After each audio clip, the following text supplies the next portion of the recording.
downtown Madison building is closed once again, just months after reopening. What the issue is this time and why time is running out for businesses there. Plus, the latest on that deadly crash on Cottage Grove Road, including why the person who caused it should not have been behind the wheel. And there's another candidate in the running for lieutenant governor, how he'd make history if he wins. News 3 Now at 6 begins right now. A Dane County judge was clear with the downtown Madison building owner this week. Watch it, fix it, and pay for it. But what happens if that company can't or won't? It could mean serious trouble for the people who count on that building to stay open. Brad Hamilton has been following the saga at 131 West Wilson Street since late this summer, and he's live there tonight with more. Brad? Charlotte, 131 West Wilson Street has been completely evacuated again. For the people that call this place home, they're running out of patience and time. Running a restaurant is both a passion and a means to an end for Wally Borowski, a chance to make money. I'd like to see us continue. That's our goal. But reaching that goal comes down to someone else spending money, something the city of Madison says isn't happening. Property owners indicated yesterday in court that they could not do so as a result of the ability to pay the contractor who does the inspection and the monitoring. Inspections and monitoring is key to the 12-story building in which Borowski runs Pisons out of, standing. The city first evacuated the building in September due to underground structural issues. The ownership group put in a temporary fix, and the tenants moved back in until this week. Repairs that were done are temporary in nature. And so because of the temporary nature, there's a continued monitoring that needs to occur to ensure that they're functioning correctly. What I can say is that that monitoring has not been able to occur. Yesterday, a Dane County judge ordered the owner, Rice Investors and Executive Management Incorporated, to pay for all of the fees related to the safety and repairs of the building. It's a matter of him paying the bills, and he hasn't chose to do that. And that's, to me, I don't understand it. But Borowski also asked the judge to lift the city's evacuation order, something he wouldn't agree to.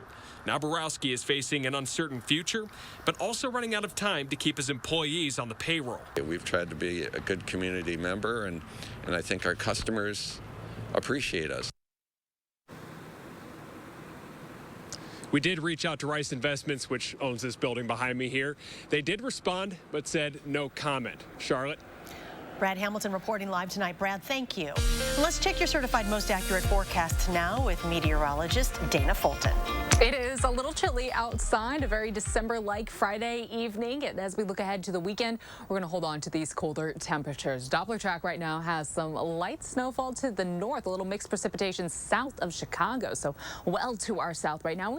We might see some of those light flurries to the north drift down in our direction overnight. We had a beautiful sunset earlier this evening. Now, of course, cloudy outside, temperature-wise in the mid-20s, and we're going to drop maybe a few more degrees overnight, but because of that cloud coverage, we won't fall too much for our overnight lows. A seasonably cold stretch for the weekend and the start of next week, a mainly dry stretch also until we get to Christmas Eve and Christmas Day.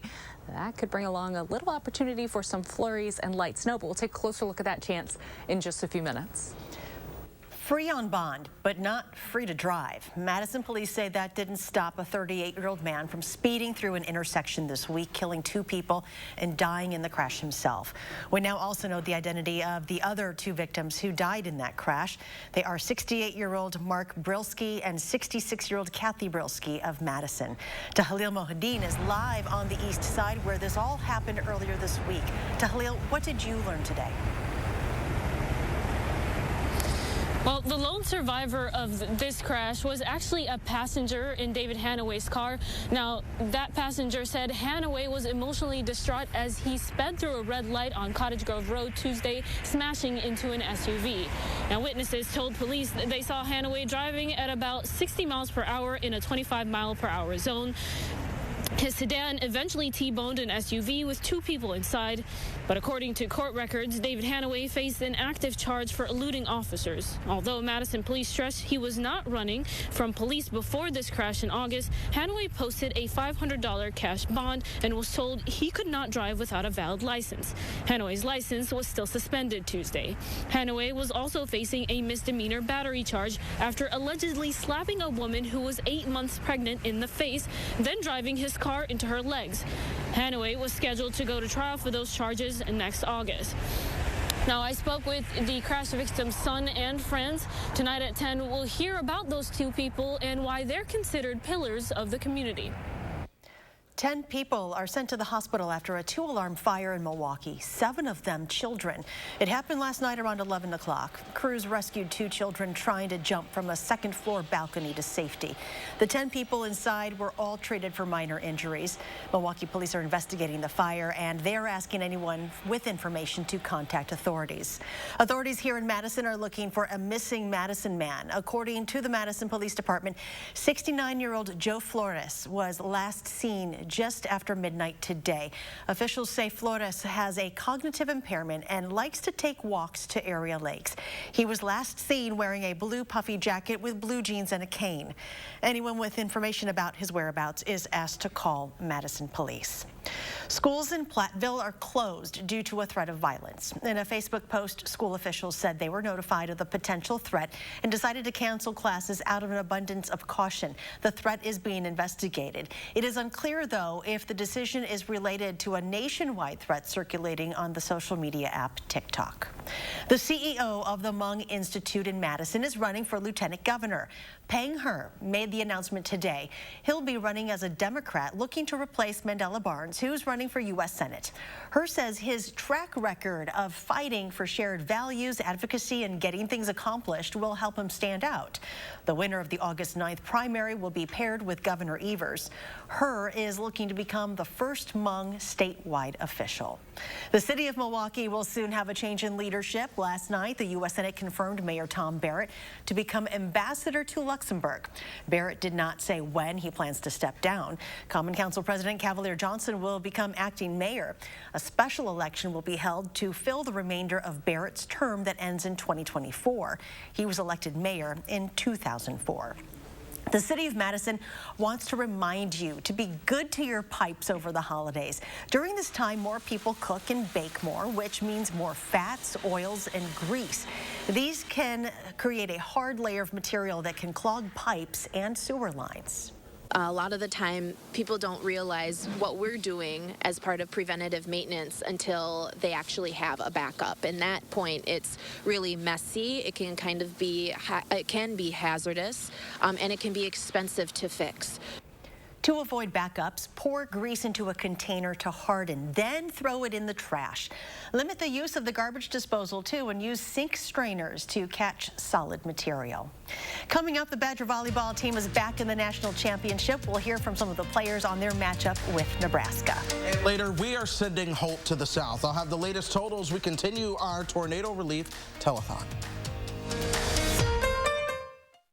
Stop whitening your smile the old-fashioned way with strips and trays that can take 30 minutes to an hour. I'm Jonathan Greenhut, the CEO of Power Swabs. When I met Dr. Ginniker and he introduced me to Power Swabs and I saw how effective they were and how easy they were to use, I knew we had to share it with the world. Power Swabs was clinically studied to whiten natural teeth as well as stain caps, crowns, and veneers. It's so effective, it works on stains caused by coffee, tea, red wine, and even smoking. For those of you who have that one stained tooth that's darker than the rest, Power Swabs can target that area using swab precision. I really love the fact that you're able to go individually on each tooth and make sure that it's going to be wider. So this holiday season, if you have yellowing between your teeth or coffee stains near your gum line, just snap, swab, and smile. And each 5-minute application, you'll see whiter teeth. So stop whitening your smile the old-fashioned way with strips and trays that can take 30 minutes or an hour, and start using the Power Swabs 5-minute solution. Just snap, swab, and smile. After just 7 days, the results were awesome. Power Swabs was easy to use every day, and each day I could see it better and better, and from beginning to end, it's definitely whiter. They look clean, they feel clean, and people have made comments about it, which is nice. Call for your 5-minute solution to whiter teeth. This holiday season, order Power Swabs and receive up to 40% off the retail price. Get a free Power Swabs Quick Stick pen with your order. The Quick Stick pen is your on-the-go solution to help prevent stains from adhering to your teeth after drinking coffee, tea, or even after smoking. And in addition to saving up to 40% on your purchase and your free Quick Stick pen, get free shipping by ordering now. Dial the number on your screen or visit powerswabs.com today.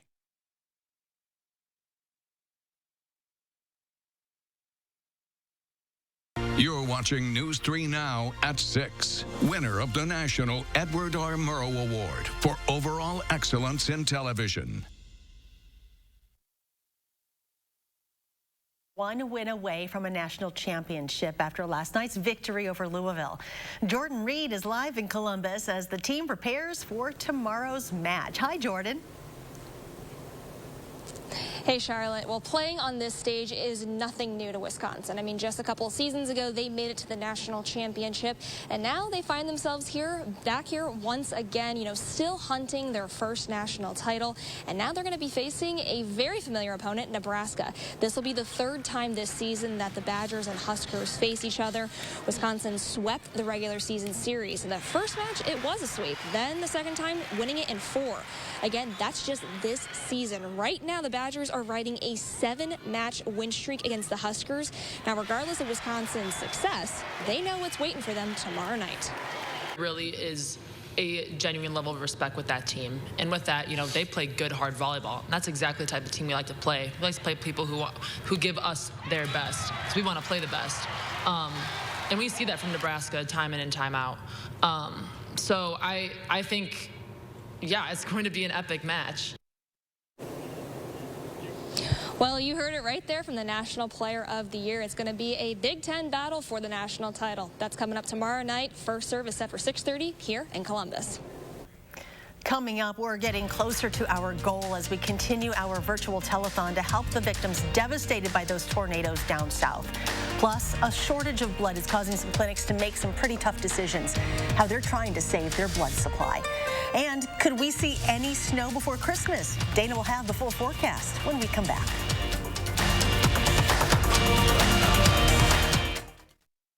At the Burrish Group at UBS, we believe in empowering women to take control of their financial security with a team of female advisors who understand the needs and goals of women. We believe you can achieve anything you put your mind to and can help you stay ahead of life's expected and unexpected events. Give our team a call today to start the conversation.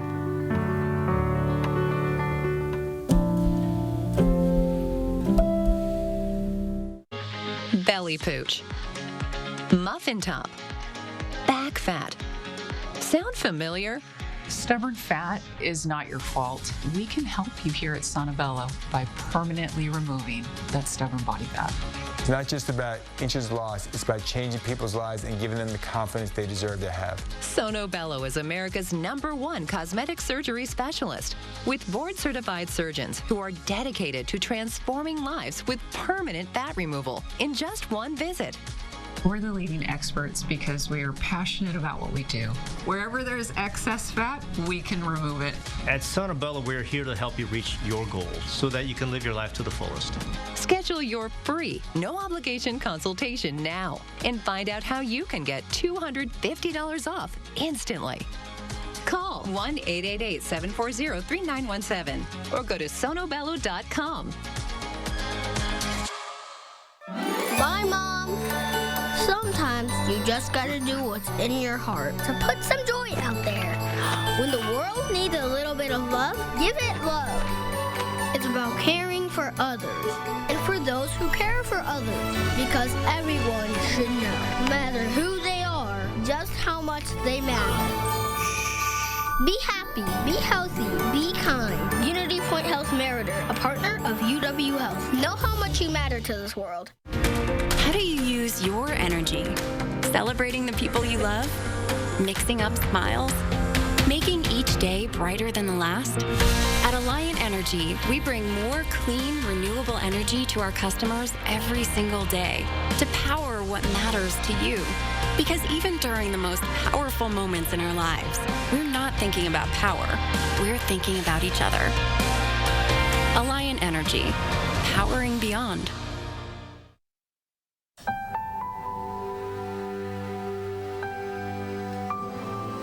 Welcome back. Throughout the day, we have been raising money to help those impacted by deadly tornadoes in the South. Chris Reese is back with the Red Cross on how you can help. Chris? Yeah, this has been a very important day to me because some of the areas that were hit hardest by this are some of the areas that I lived before coming to Madison. And so it's been really important to me to get them some help, even though I can't physically be there.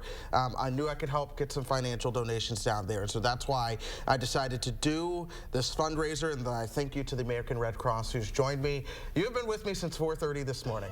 And here we are at 6:15. So thank you so much for your long day dedicated to this as well. And so many people have been here.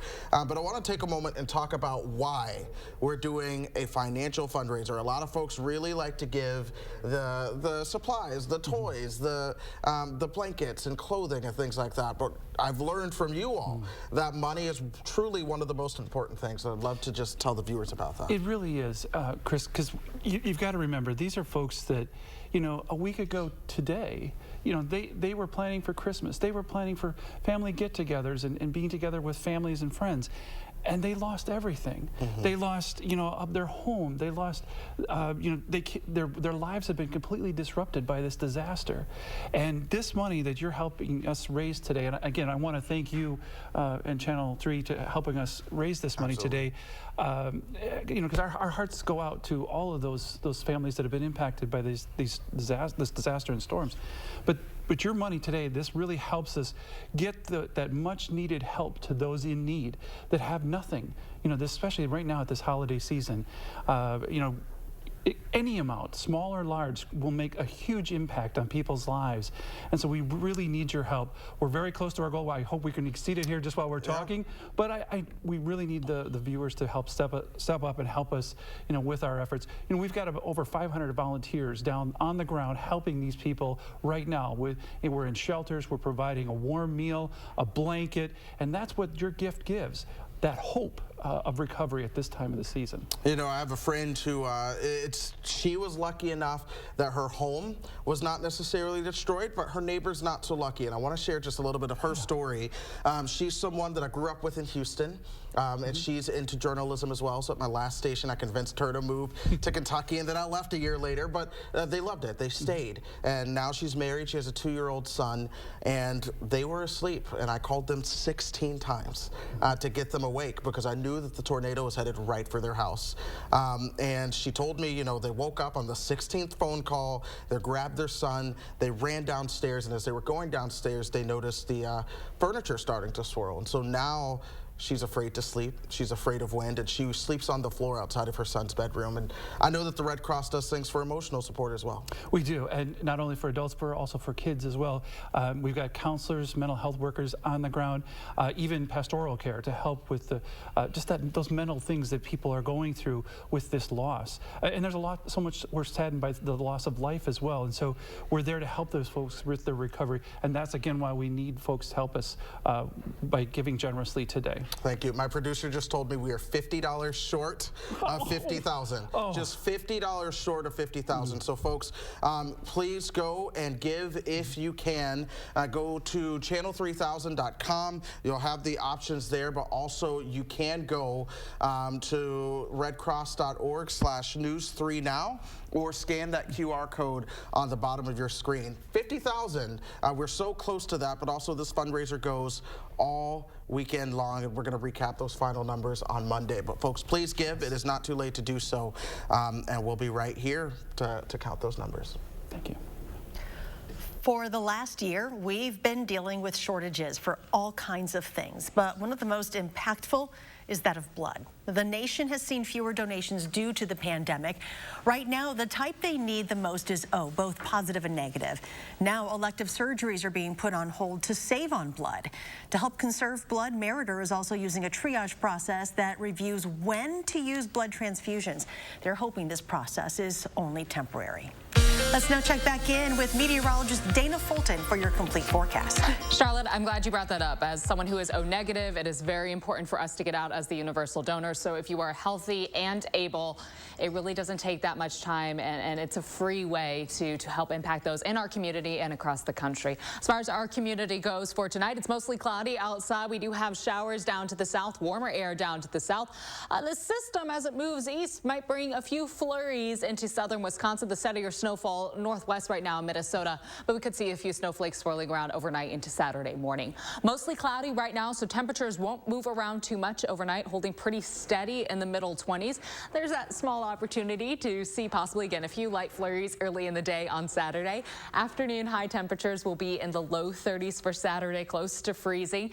A little chilly outside heading into Sunday, with Sunday morning falling down to the upper teens and afternoon highs yet again in the low 30s. So a pretty consistently December-like stretch for us through the weekend and into the start of next week. For tomorrow, 33 the high in Madison. Plan on variably cloudy skies.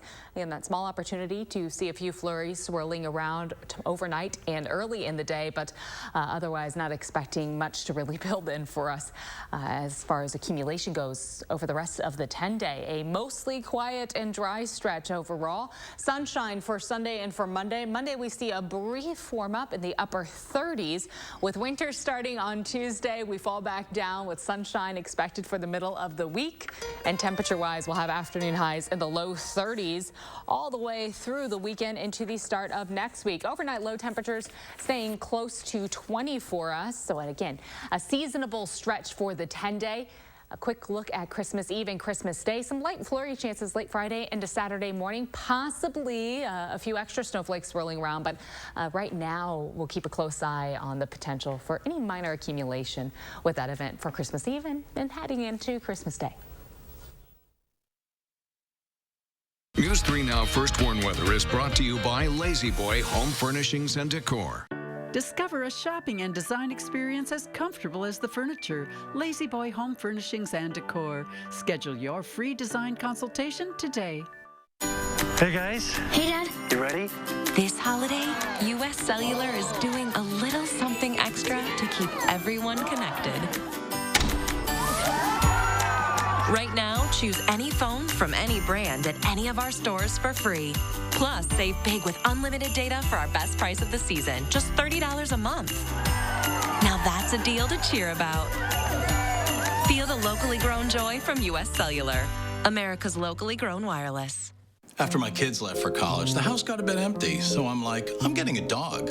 I find this great deal online for a scruffy little puppy, till they hit me with a huge delivery fee. Then I remembered a tip I got from the AARP Fraud Watch Network. Insane shipping costs? This is a pet scam.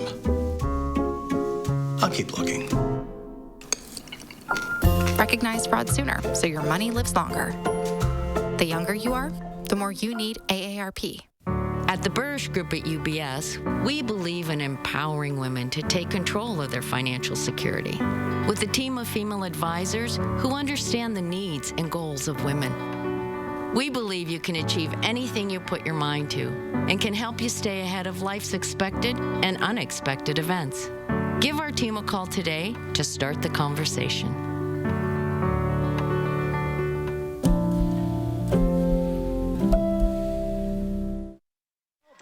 To me like that different man with the ball.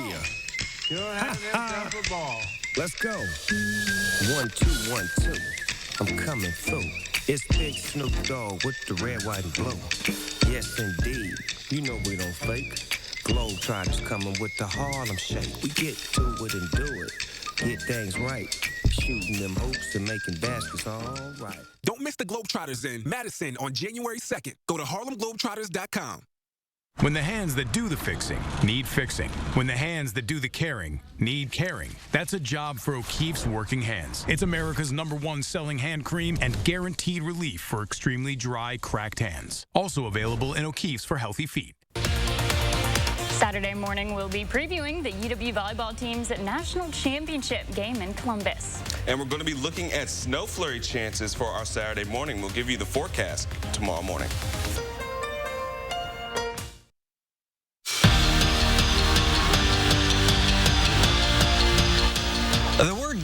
greatest of all time is thrown around a lot in sports, but when it comes to Wisconsin volleyball, it's hard to find anyone better than Dana Retki, and that was before her latest honor. Today, Retki was named College Volleyball's National Player of the Year. That's a first in program history, and Retki is truly one-of-a-kind talent. She's UW's all-time leader in hitting percentage, total blocks, and points, and is currently second in kills. While that award has my name on it, that really is just so special to be in our program because I couldn't have done it without our whole entire team. They really do make me look good, let's be honest.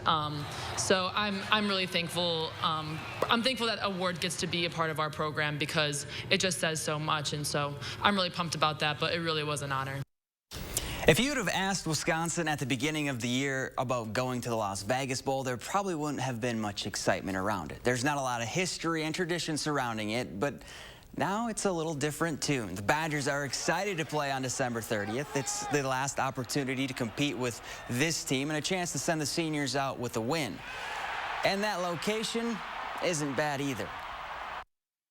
I just turned 21, so perfect timing. I mean, yeah, it'll be a good experience. A lot of guys have never been to Las Vegas, and I feel like that's just something that you gotta check off your bucket list just to kind of for a location to go experience. So it's part of the bowl is celebrating being able to go to a bowl and guys enjoying the experience, and then obviously going to win the game. Aline Ford is heading toward the Orlando Magic. The former Badger signed a 10-day contract with the franchise this afternoon. Now, Ford spent last month in the G League with the Lakeland Magic, where he averaged nearly 10 points a game. And before that, he was playing professionally in Puerto Rico. And Tiger Woods is back. Not even 10 months after that serious car accident he was in, Woods made his return to the links to play in the PNC Championship Pro-Am with his son Charlie. Now, Woods admitted he was a little nervous about hitting some shots with people watching because he didn't want to hit them, but he did say it was an awesome day. Dana, have you ever hit anyone playing golf? I don't think anyone would trust me enough to go play golf. I have not hit anyone yet, but that would probably happen at some point. We have the small chance to see some flurries tonight and early Saturday morning. Temperatures for the weekend will be in the low 30s for afternoon highs, overnight lows dropping to the teens. For next week, we see a brief warm up on Monday. Then we're expecting sunshine and cooler temperatures through the rest of the week, heading into Christmas Eve and Christmas Day with what looks like it could be a small opportunity for some light snowflakes for Christmas Eve and heading into Christmas Day, something we're certainly going to keep a close eye on, Charlotte. All right, and before we go, Chris is back with an update on our virtual telethon. Chris. All right, you guys delivered. We asked and you guys delivered. We have surpassed $50,000. Now, about 30 seconds ago, I looked. We're even higher now. Whoa, we are at $57,177. Now, here's one little cherry on top. That was matched up to $10,000. We're at almost $70,000 raised today. Thank you all so much. But the reality is this fundraiser continues through the weekend. You can still go to channel3000.com and donate through the weekend, and you can scan the QR code on our screen with your phone's camera. But thank you. My heart is definitely full on a Friday. Oh, yeah. Doing something good. Absolutely. That's what we like to do here. Chris, thank you. And thank you for joining us tonight. Have a wonderful evening, and we will see you back here at 10.